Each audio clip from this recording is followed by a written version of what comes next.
사사기를 보면 이스라엘 백성은 하나님 앞에서 죄를 짓고 하나님을 잊은 채 우상을 섬기며 살아갑니다.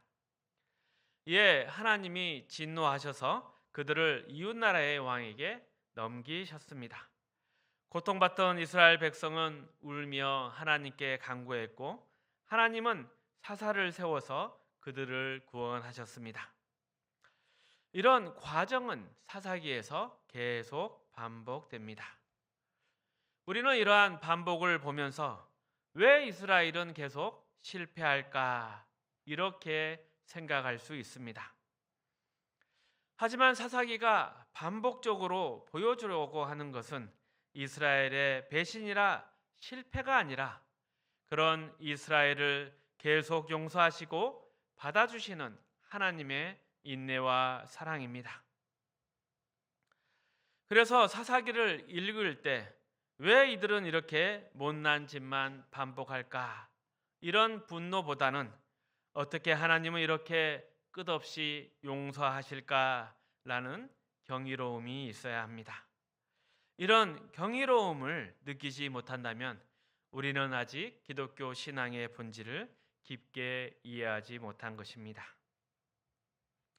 자, 이런 사사 시대의 배경을 이해하려면 출애굽 사건으로부터 살펴봐야 합니다.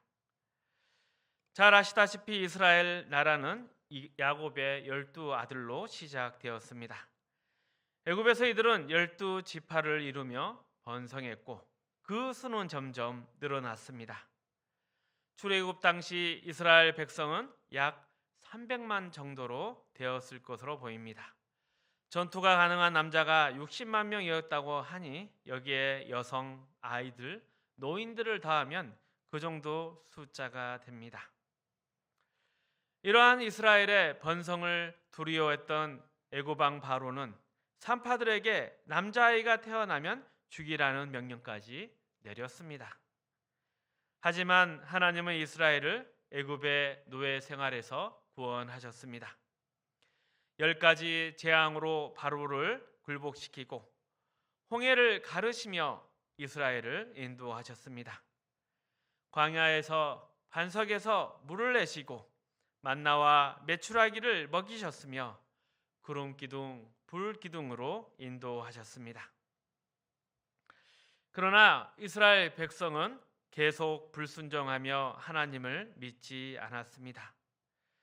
그 결과로 출애굽 당시 성인이었던 세대는 가나안에 들어가지 못하고 광야에서 모두 죽었습니다. 대신 그들의 다음 세대, 즉 출애굽 당시 20살 미만이었던 사람들이 가나안에 들어갔습니다. 그리고 시간이 흘러 이 세대도 모두 죽고 그 이후 세대가 바로 사사 시대의 사람들이었습니다. 이들은 태어날 때부터 가나안에서 자란 세대입니다. 가나안이 그들의 전부였고 이전 세대와는 완전히 다른 환경에서 살았습니다. 하지만 생각해 보면 출애굽 세대는 노예 생활과 광야의 고난을 겪었으며 두려움과 불안을 느꼈습니다. 그런데 가나안 세대도 그보다 더 나은 조건 속에 살았음에도 같은 문제를 겪고 있습니다. 사사기를 보면 이 점이 분명하게 드러납니다. 분명히 사사시대는 이스라엘이 애굽의 바로 아래 있던 때나 광야에서 방황하던 때보다는 더 많은 자유와 선택권을 누리던 시대였지만 가나안 세대의 삶은 이전 출애굽 세대보다 더 나아졌다고 말할 수 없습니다.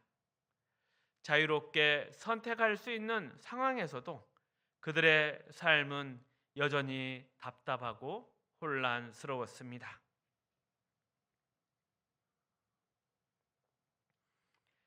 가나안 세대가 출애굽 세대보다 더 많은 자유를 누렸지만 이들의 삶과 선택을 보면 여전히 한계 속에 있었음을 알 수 있습니다. 그 한계라는 것은 소원은 있으나 실천할 능력이 없다는 점입니다. 이스라엘은 생명과 진리, 행복과 정의를 원했지만 그것을 이루어낼 실력이 없었습니다. 그래서 이들은 잘못된 선택을 반복하며 어려움에 빠졌습니다. 어려움이 닥치자 이스라엘 백성은 문제의 원인을 잘못된 곳에서 찾았습니다. 자신들이 고통받는 이유가 외적 안전장치, 즉 왕이 없기 때문이라 생각한 것입니다. 그래서 하나님께 왕을 달라고 요청했고 결국 하나님은 이들의 요구를 받아들여 왕을 허락하셨습니다. 그러나 왕을 세운 이스라엘은 더 나은 삶을 살지 못했습니다. 결국 나라는 남북으로 분열되었고 북이스라엘은 아수르에, 남유다는 바벨론에 망했습니다. 백성들은 약속의 땅 가나안에서 쫓겨나 포로가 되었습니다. 이러한 이스라엘의 역사를 보면 그때 이스라엘의 왕이 없었으므로 사람이 각기 자기 소견에 오른 대로 행하였더라 라고 평가한 사사기의 말씀은 깊은 의미를 우리에게 던진다고 하겠습니다. 우리는 신약 시대를 살아가는 성도로서 구약의 역사와 이스라엘의 결말, 예수님의 사건까지 모두 알고 있습니다. 이런 신약의 자리에서 사사 시대를 돌아보면서 자칫 쉬운 결론을 내리려 할 때가 있습니다. 이스라엘을 비난하면서 왜 저렇게 못나게 살아갈까? 기독교는 지난 2000년 동안 유대인들을 종종 비난해 왔습니다. 구약 역사의 어둠을 유대인의 잘못으로 돌리며 손쉽게 해결하라고 했습니다. 하지만 이는 성경이 전하고자 하는 깊은 메시지를 이해하지 못한 태도입니다. 우리가 지금 이스라엘의 과거와 결과를 다 알고 있다고 해서 쉽게 판단하거나 비난하는 것은 성경의 진정한 뜻을 외면하는 일입니다. 유대인에 대한 편견에 갇혀서 기독교 신앙의 깊이에 들어가지 못하는 것입니다. 결국 자신이 만든 편견과 오해의 올무에 스스로 걸려들은 꼴이라 하겠습니다. 이스라엘에게 왕정은 어떤 의미였습니까? 사실 이스라엘에게 진정한 안전장치는 오직 하나님뿐이었습니다. 하나님 외에 그 어떤 것도 이스라엘을 지켜줄 수가 없었습니다. 이스라엘의 역사는 왕이 있다고 해결되는 문제가 아니었습니다. 왕이 잘하기만 하면 될 것 같았지만 왕들도 잘하지 못했습니다. 결국 이스라엘은 이전처럼 계속 불순종의 길을 걸어갔습니다. 하지만 그럼에도 불구하고 하나님의 일하심은 멈추지 않았습니다. 이스라엘이 계속 잘못된 선택을 했음에도 불구하고 하나님은 이스라엘을 버리지 않으셨습니다. 이스라엘이 지금까지 지속되었던 이유는 하나님의 간섭과 은혜, 그리고 그 역사 속에서 불연속 가운데 일하시는 하나님이 계셨기 때문입니다. 이러한 역사 속의 불연속의 장면을 살펴보길 원합니다. 먼저 다윗 왕을 생각해 보겠습니다. 다윗은 이스라엘 역사에서 모범적인 왕으로 손꼽히지만 그의 삶은 절망과 탄식으로 가득했습니다.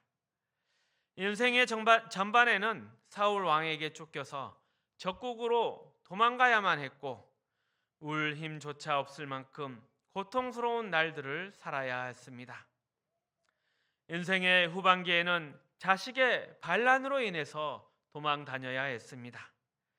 그의 인생은 끝없는 고난의 연속이었습니다. 그러나 다윗은 이런 절망 속에서 하나님의 은혜를 만났습니다. 그래서 그는 여호와를 위해 성전을 짓겠다고 결심했습니다. 하지만 하나님은 이러한 다윗의 마음을 냉정히 거절하셨습니다.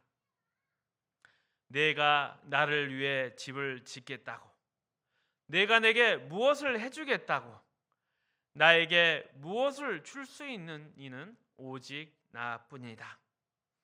그러면서 하나님은 다윗에게 놀라운 약속을 주셨습니다. 내가 너의 집, 곧 내 왕권을 영원히 세우겠다. 이 약속은 다윗이 받은 복과 그의 노력 사이에 논리적인 연결이 없음을 보여줍니다. 앞뒤에 아무런 인과관계가 없습니다. 이것이 바로 불연속입니다. 이 불연속이 하나님의 은혜를 보여주는 중요한 특징입니다. 다윗의 이야기는 하나님께서 인간의 행위와 상관없이 은혜를 베푸시는 분임을 알려줍니다. 우리는 이 불연속을 꼭 기억해야 합니다. 그리고 이런 불연속은 선지자들의 메시지에서도 나타납니다. 이스라엘이 망할 때가 되자 배도와 악행이 극심해졌습니다. 그래서 선지자들은 외쳤습니다. 이러면 안 된다, 이스라엘아. 이렇게 살면 하나님의 심판이 임할 것이다. 하지만 선지자들의 경고에도 이스라엘은 하나님께로 돌아오지 않았습니다. 아무리 목 놓아 외쳐도 그들의 말을 듣는 사람은 없었습니다. 선지자들이 전한 메시지는 단순히 회개를 촉구하는 것만이 아니었습니다. 그들은 이렇게 외쳤습니다. 하나님이 세우고자 하는 나라는 정의와 평화의 나라이다. 하지만 너희가 만드는 나라는 실패한 나라이다. 그럼에도 불구하고 하나님의 약속은 폐기되지 않는다. 하나님의 나라는 결코 실패할 수가 없기 때문이다. 성경은 계속해서 하나님과 인간 사이의 불연속을 보여줍니다. 하나님은 인간에게 복된 것을 약속하셨지만 인간은 계속 실패합니다. 인간의 실패는 그들이 가진 자유로는 복된 것을 만들어낼 실력이 없다는 것을 드러냅니다. 그렇다면 하나님은 이 불연속을 어떻게 하실까요? 성경은 하나님이 하나님의 성실하심으로, 하나님의 열심으로 이 불연속을 채우신다 가르치고 있습니다. 하나님의 신실하심과 열심은 예수님에게서 절정을 이룹니다. 예수님은 사사시대의 실패, 왕정시대의 실패, 바벨론 포로 생활과 회복의 흰 역사가 지난 뒤에 오셨습니다. 이스라엘은 이런 실패의 역사를 겪으며 무엇인가 배워야 했고 메시아를 겸손히 받아들여야만 했습니다. 그래야 실패를 극복하고 하나님의 뜻에 합당한 백성이 될 수 있었을 것입니다. 그러나 이스라엘은 또다시 결국 실패했습니다. 그들은 메시아를 받아들이지 않고 오히려 예수님을 죽였습니다. 이것이 그들의 결정적인 실패였습니다. 메시아마저 그들의 손에 죽으셨으니 이제는 더 이상 소망이 없어 보입니다. 그런데 바로 그 자리에서 놀라운 반전이 일어납니다. 인류가 만든 것이 아닌 하나님이 이루신 승리였습니다. 인간은 그 반전을 이해하지 못했고 뭔가 도움이 될 수도 없었습니다. 그러나 하나님은 인간의 실패와 상관없이 하나님의 약속을 이루셨습니다. 이스라엘은 노예에서 벗어나 자유를 얻고 선택할 수 있는 권리를 가지게 되었습니다. 하지만 그들의 선택은 단지 무엇을 고르는 행위일 뿐이었습니다. 진정한 자유는 오직 하나님만이 만드실 수 있습니다. 인간이 스스로 자유를 누린다고 생각하지만 그것은 진정한 자유가 아닙니다. 인류는 각기 다른 시간과 장소, 민족과 정치, 사회적, 문화적 차이 속에서 살아갑니다. 그리고 사람마다 혈통과 기질, 유전적 특성이 다르고 고유한 배경과 개성을 가지고 있습니다. 이러한 다양성 속에서 인간이 만들어내는 것은 그저 상황과 환경, 사건들에 불과합니다. 그러나 인간은 진정한 내용, 그 본문을 만들어내지는 못합니다. 인간을 인간답게 만드는 본문은 오직 하나님께로부터만 오는 것입니다. 하나님이 주셔야만 우리는 하나님의 사랑을 담을 수 있는 존재가 될 수 있습니다. 하나님이 주시는 내용이 있어야, 진리가 있어야 인간은 진정한 의미와 자유를 누릴 수 있습니다. 요한복음 8장에 예수님과 바리새인들 사이에 중요한 논쟁이 나옵니다. 예수님이 말씀하십니다. 진리가 너희를 자유롭게 하리라. 그러자 바리새인들이 반문합니다. 우리는 아브라함의 자손이라 누구의 종도 된 적이 없는데 왜 우리가 자유롭게 될 거라 말합니까? 이에 예수님이 답하십니다. 죄를 짓는 사람은 죄의 종이다. 아들이 너희를 자유롭게 하면 너희는 참으로 자유롭게 될 것이다. 여기서 말하는 진리는 단순한 지식을 뜻하지 않습니다. 진리는 바로 예수님 자신입니다. 예수님은 길이요 진리요 생명이십니다. 진정한 자유는 진리이신 예수님과 하나 될 때에만 누릴 수 있습니다. 인간 스스로가 만들 수 있는 것이 아닙니다. 하나님을 선택하는 것이 곧 진정한 자유입니다. 그러나 인간의 힘만으로는 이 선택을 할 수 없습니다. 왜냐하면 인간의 이해 안에는 하나님이 없기 때문입니다. 인간이 생각하는 신은 단순한 개념이나 법칙일 뿐 성경이 말하는 살아계신 하나님이 아닙니다.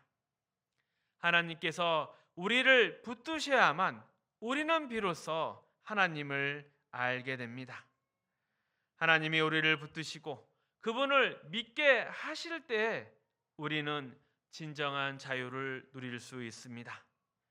그 자유는 하나님께 순종할 때 경험할 수 있는 것입니다.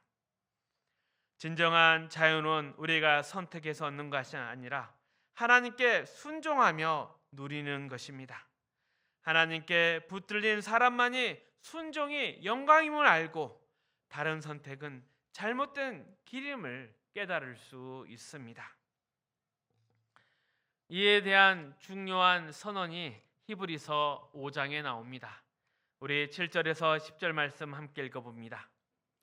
그는 육체에 계실 때 자기를 죽음에서 능히 구원하실 이에게 심한 통곡과 눈물로 간구와 소원을 올렸고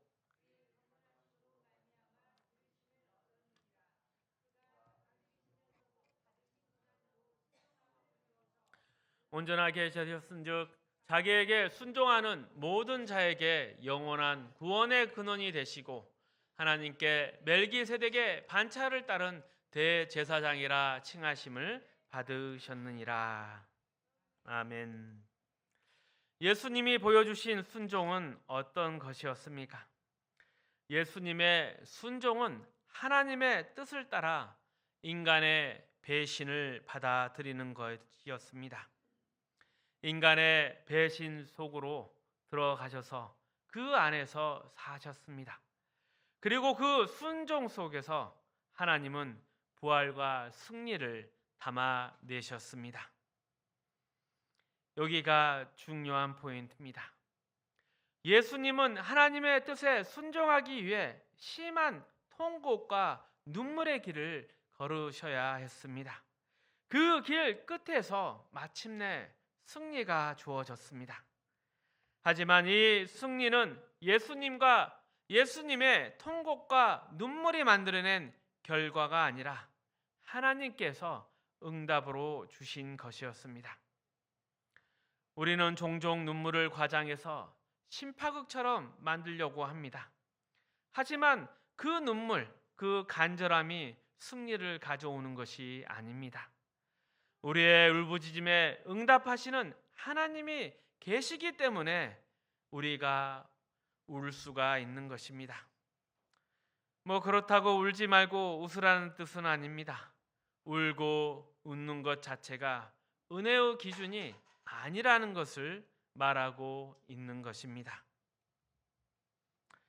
죄 짓는 감각과 선택밖에 없었던 우리를 하나님은 자녀로 삼아 주셨습니다. 오직 하나님의 자유와 능력 그리고 그 사랑과 열심으로 그렇게 하셨습니다.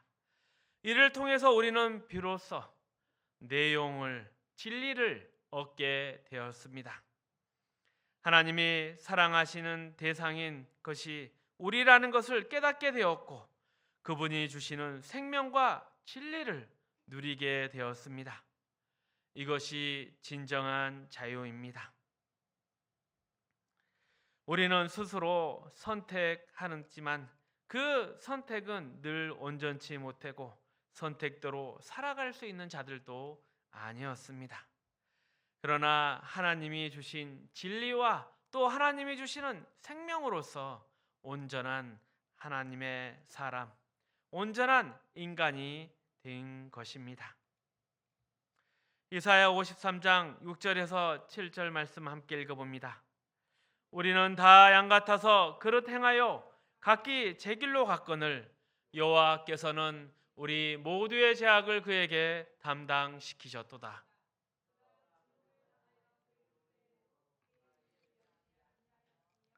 마치 도수장으로 끌려가는 어린 양과 털 깎는 자 앞에서 잠잠한 양같이 그의 입을 열지 아니하였도다. 이러한 예수님의 모습을 읽으며 그저 비장함으로 덧칠해서는 안 됩니다. 예수님이 모든 고난을 참으시며 보여주신 인내와 그 충성에 대해서 보는 것도 중요하지만 그보다 먼저 봐야 할 것이 있습니다. 메시아로 오신 예수님은 어떤 분이십니까? 예수님은 우리가 이해할 수 없는 모습으로 이해할 수 없는 길을 걸어가셨습니다. 인간의 실패와 절망 속으로, 즉 망하는 것으로 끝나는 우리의 현실을 직접 겪으셨습니다. 그는 또 비난을 받았고 결국 죽임을 당했습니다. 하지만 그런 고통 속에서도 변명하거나 현실을 바꾸려 하지 않으셨습니다. 왜냐하면 예수님은 그 고통 속에 하나님께서 그 내용을, 즉 하나님의 은혜와 소망을 담으실 것을 아셨기 때문입니다. 예수님은 인간의 생각과 한계를 넘는 하나님의 계획을 신뢰하셨습니다. 하나님은 우리에게 이렇게 말씀하십니다. 너의 현실은 너의 소원과 늘 분리되어 있지 않느냐? 그래서 늘 탄식하느냐? 두려워하지 말라. 그 불연속의 자리, 그 고통 속에 내가 은혜를 담을 것이다. 인간은 높은 소원을 품고 살아가지만 그 소원을 이루지 못합니다. 우리는 양 같아서 각기 제 길로 간다는 성경의 말처럼 각각 자기 소견에 옳은 대로 살아갑니다. 사사기가 말하듯이 인간은 자유롭게 선택한다고 하지만 생명과 진리를 선택할 능력이 없습니다. 진정한 자유는 하나님께 속해 있기 때문입니다.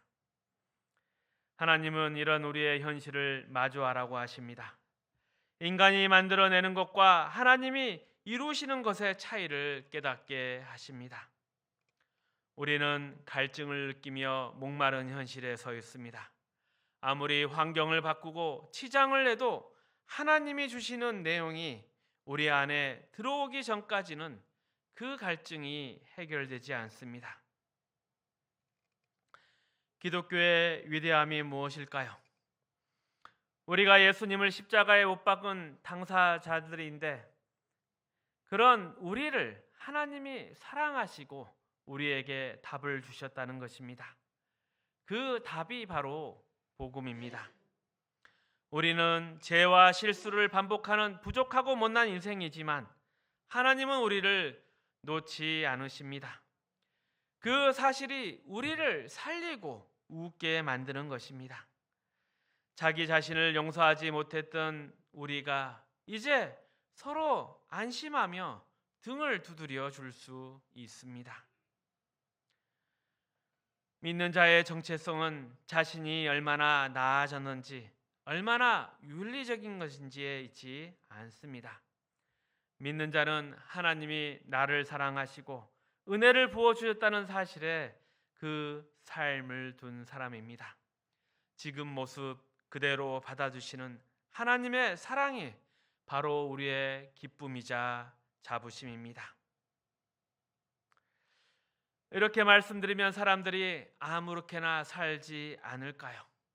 이런 걱정할 필요는 없습니다. 이러한 복음을 듣고 그렇게 생각한다면 그것이야말로 하나님의 은혜를 모욕하는 태도입니다. 복음은 우리를 안일하게 만드는 것이 아니라 하나님의 그 깊은 은혜의 크기를 알게 하고 자녀로서의 명예를 누리게 합니다. 이사야 53장은 예수님이 우리의 죄와 수치를 담당하셨다 말합니다.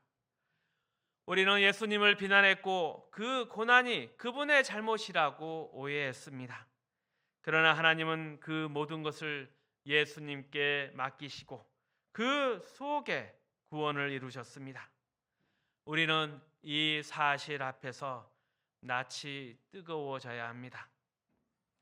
예수 믿는다는 말은 자랑이 아니라 부끄러움과 감사 속에 나오는 고백입니다.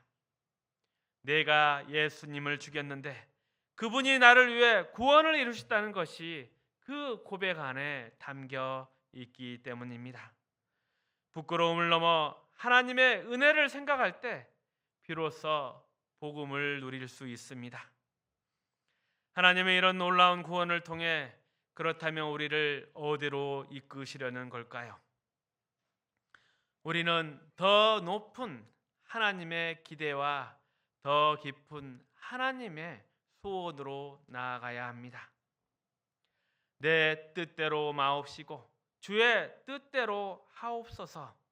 이런 고백이 우리의 삶에 자연스럽게 채워져야 합니다. 이 고백은 단순한 주문이 아니라 하나님의 은혜를 깊이 깨달아 나온 진심 어린 고백입니다. 빌립보서 1장 20절 21절의 말씀 함께 읽어보겠습니다. 나의 간절한 기대와 소망을 따라 아무 일에든지 부끄러워하지 아니하고 지금도 전과 같이 온전히 담대하여 살든지 죽든지 내 몸에서 그리스도가 존귀하게 되게 하라니 이는 내가 사는 것이 그리스도니 죽는 것도 유익함이라. 사도 바울이 고백합니다. 본문이 내용이 담길 수 있다면 환경이나 조건은 상관이 없다. 하나님이 나를 살게 하셔도 죽게 하셔도 어떤 경우에도 하나님은 내게 내용을 본문을 담으실 것이다. 그러니 나는 아무래도 상관이 없다. 여러분은 무엇을 원하십니까? 하나님께 매달려 현실에서 벗어나기만을 바라고 있습니까? 그것뿐이라면 안타깝고 가난한 것입니다. 하나님이 여러분을 어디로 보내셨던지 그 자리를 먼저 받아들이십시오. 그리고 그 안에 내용을 본문을 담아내십시오. 하나님이 누구신지, 예수를 믿는다는 것이 무엇인지 자신의 삶으로 살아내십시오. 우리는 변덕스럽고 자신도 원치 않는 못난 모습이 드러날 때가 많습니다. 그럴 때는 웃어야 합니다. 누군가 예수 믿는다면서도 왜 그래? 라고 묻는다면 글쎄 말이야 하고 웃을 수 있어야 합니다. 그 다음은 하나님이 하실 것입니다. 그러기에 걱정하지 마십시오. 우리에게는 모든 것이 다 갖추어져 있습니다. 우리의 생각과 우리의 방법, 또 우리의 평가에 애쓸 필요가 없습니다. 우리에게는 더 큰 약속과 소망이 있습니다. 그래서 우리는 살아도 괜찮고 죽어도 괜찮습니다. 어떤 상황에서도 그리스도께서 영광을 받으실 것입니다.